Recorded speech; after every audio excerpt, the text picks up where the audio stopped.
Okay, so I just recorded a video um, about some of the natural disasters we've had in BC this year, including the one that's basically just happened right, you know, it it's a sunny day today, but yesterday it was just throwing buckets of water over the entire province and causing lots of flooding.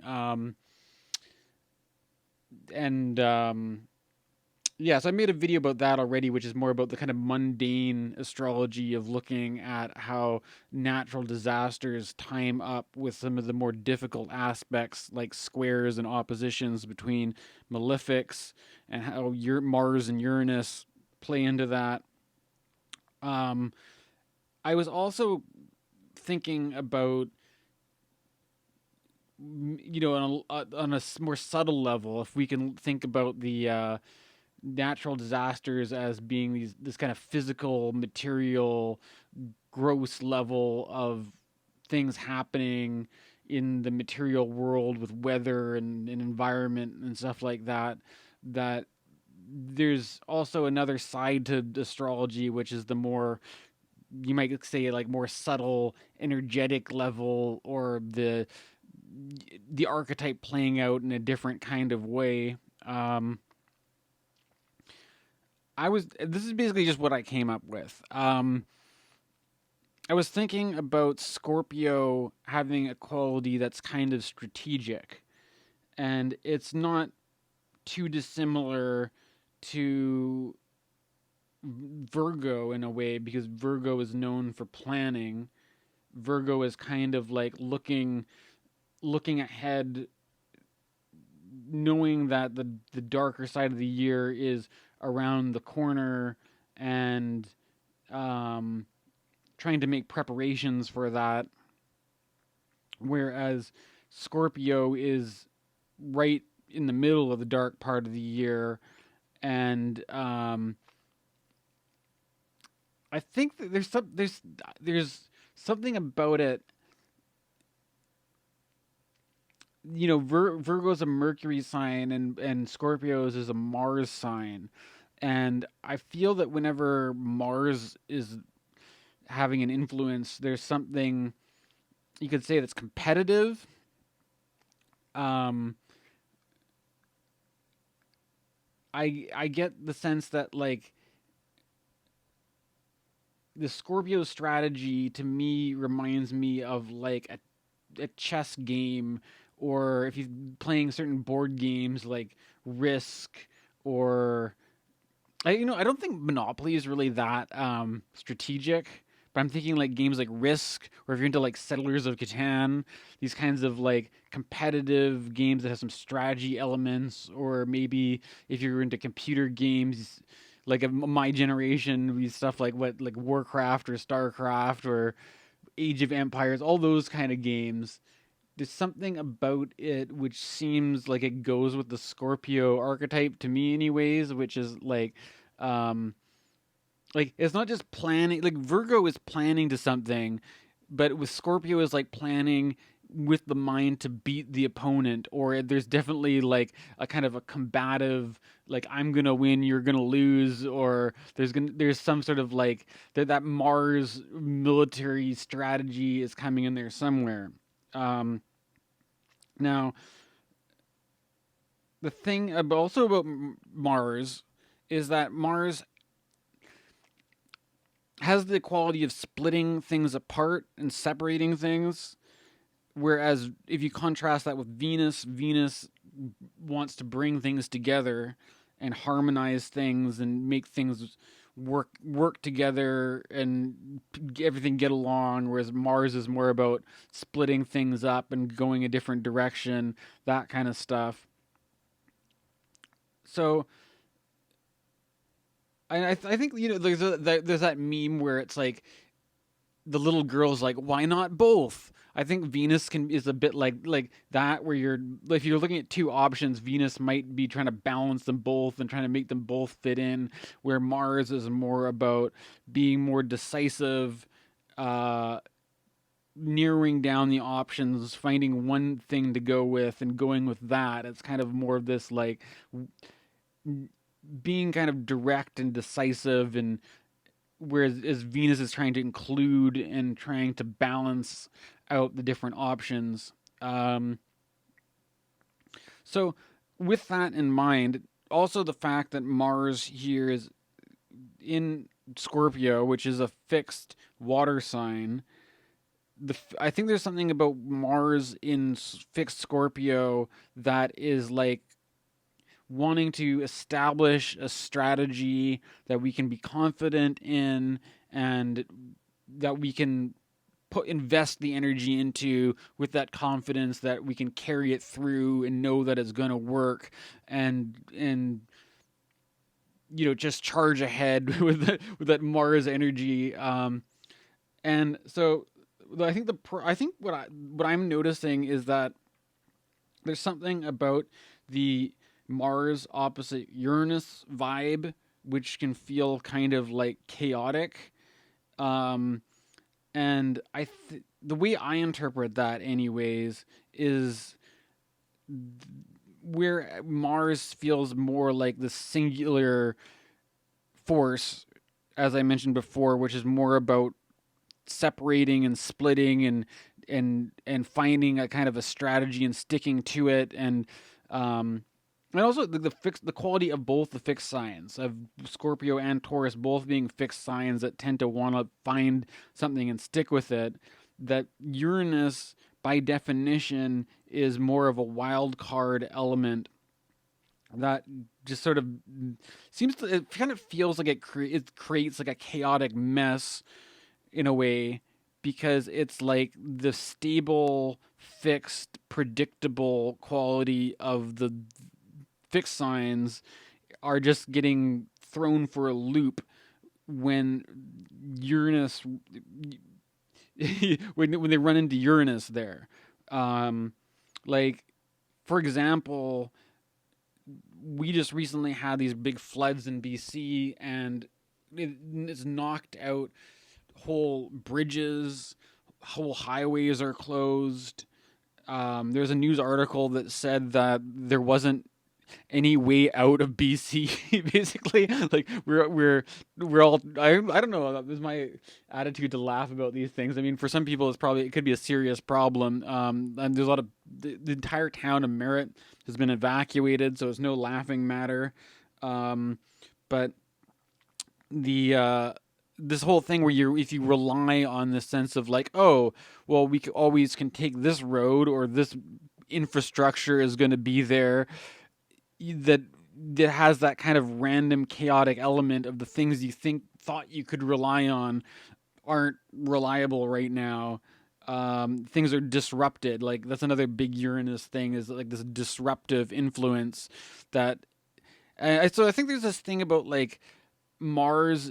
The Scorpio element is that Scorpio wants to sort of have like a kind of clever plan of attack, a clever kind of strategy, of which to approach things.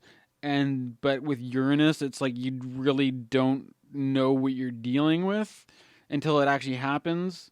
You don't really know. You kind of have to, like, you can't commit to any particular line of action, because Uranus could just throw a wild card element that you can't see coming, and you don't want to heavily invest in one direction and then have to change directions and go the other way. Um,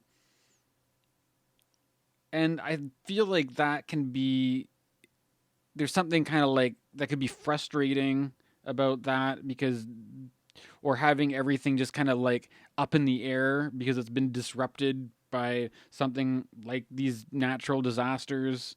Um,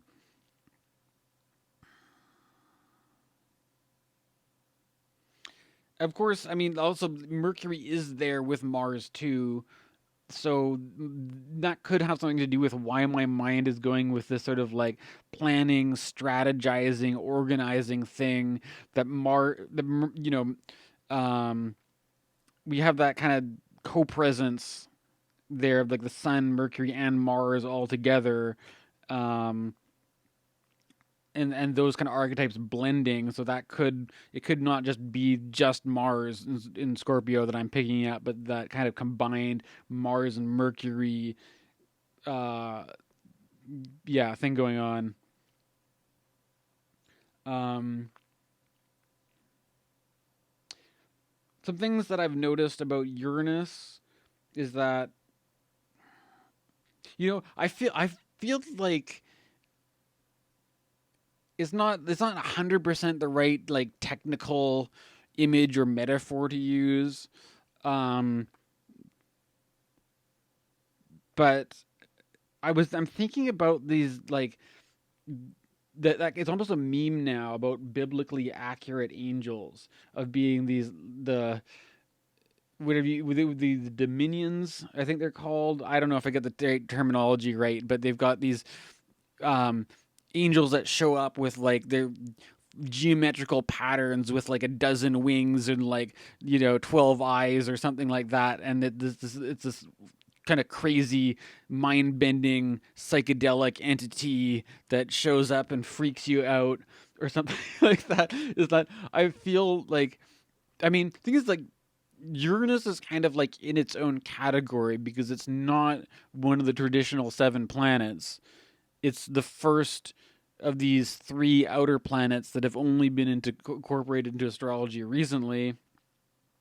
Um, but I feel like when you're comparing Uranus to something like Mars in an opposition, you have to take into consideration that there are different categories of planets, and that Mars is much more of a direct, straightforward element in that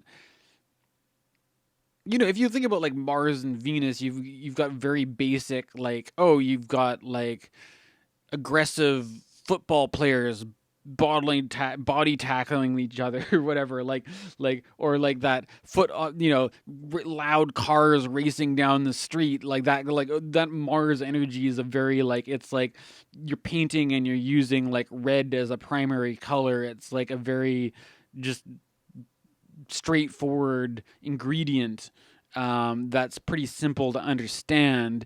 And then compared to the outer planets like Uranus to me is like shining, instead of just like using these primary colors to paint a painting with. The outer planets kind of feel like you're shooting, like lasers through a prism, like, you know what I mean? Like it's like all of a sudden you've got like some sort of weird disco ball effect, and it's like a completely different kind of medium that you're working with or something. Um, and I kind of feel like that image was coming up for me when I was thinking about Uranus, because it's sort of like you don't really know.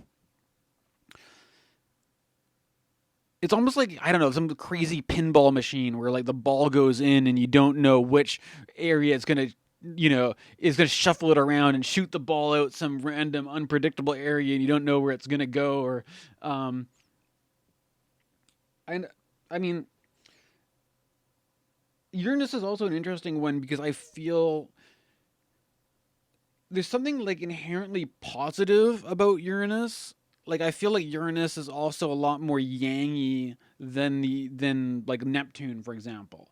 I don't know about assigning like masculine, feminine properties or elements. Like people have tried to do this. People have tried to associate them with, like Uranus as a ruler of Aquarius and stuff like this.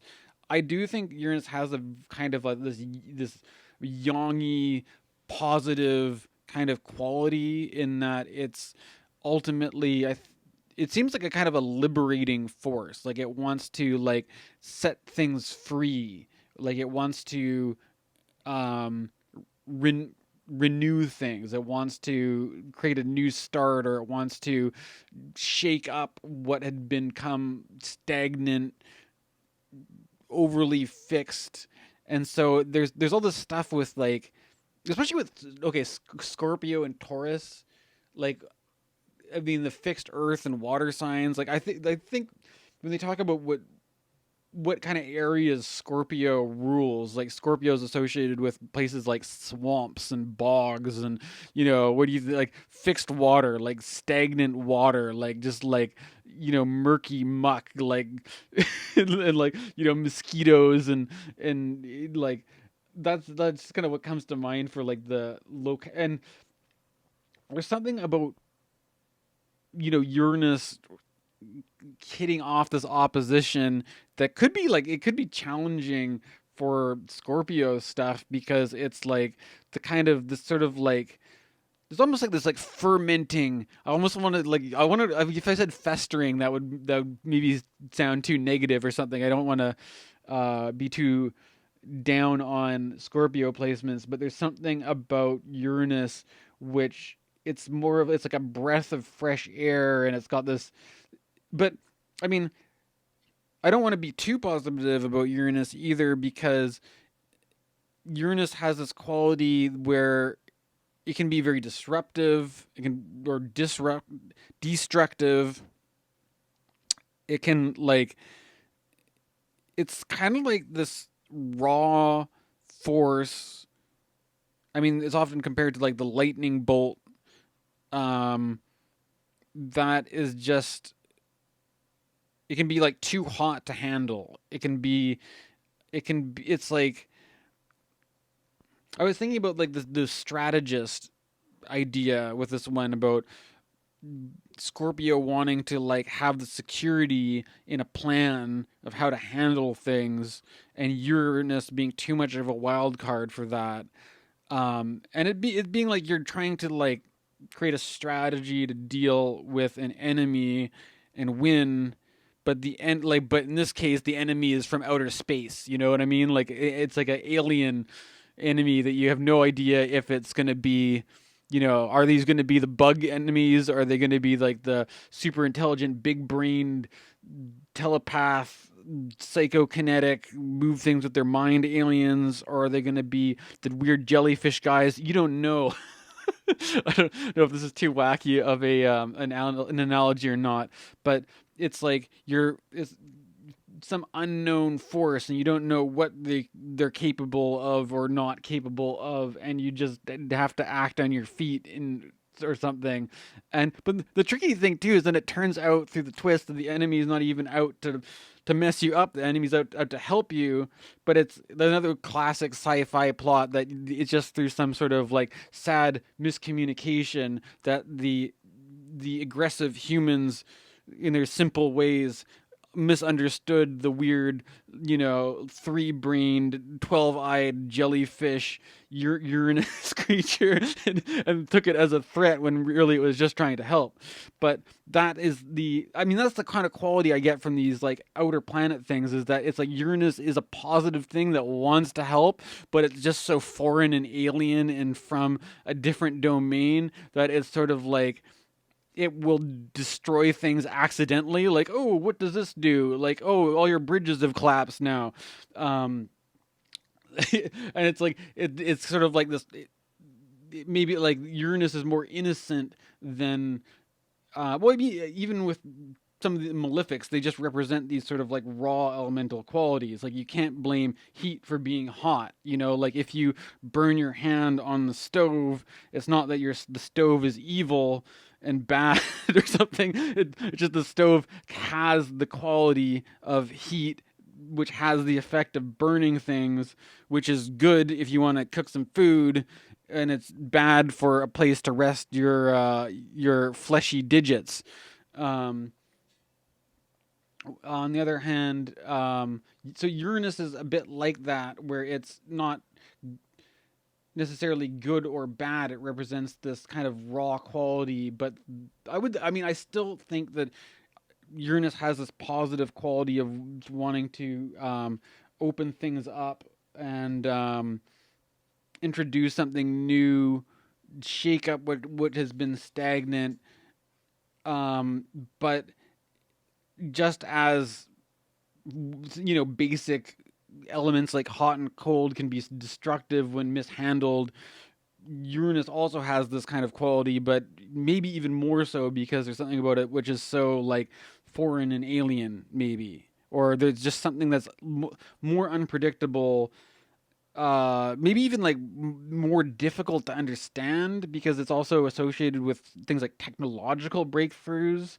So it can be really kind of like mentally challenging in a different way. Um, and so there's something that can be maybe confusing about it.